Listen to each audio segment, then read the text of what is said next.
Isa din sa magandang features ng atin pong Kindle Scribe kapag mayroon kayong isang PDF files, let's say mayroon kayong PDF files po na gusto ninyo, so pwede mo siyang ilagay sa atin pong Kindle Scribe, so you can download, i-upload to Amazon account, and then makita nyo na po yung send to Kindle, and then ito na, mailipat nyo na yung inyong mga PDF files sa inyo pong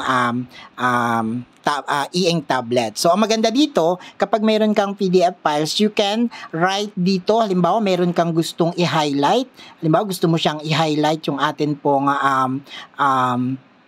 isa sa mga words po dito, po pwede mo siyang i-highlight, lagyan ng marker, pwede kang maglagay ng highlight dito. Let's say, pwede mo siyang i-highlight para maraman mo alin yung mga ino-note mo. And then, ang maganda dito sa atin pong PDF file dito sa atin pong Kindle Scribe, pwede mo din siyang lagyan ng note. Let's say ito, pwede mo siyang bilugan, pwede mong gawin ng marker na ito yung for review, halimbawa, o kaya for check po siya. So, ganun yung ating po pwedeng gawin dito sa ating Kindle Scribe. Mas madali mo nang malalagyan ng note yung mga words na kailangan mong tingnan or kailangan mong maalala kapag tiningnan mo yung isang file mo sa iyong PDF. Ayan.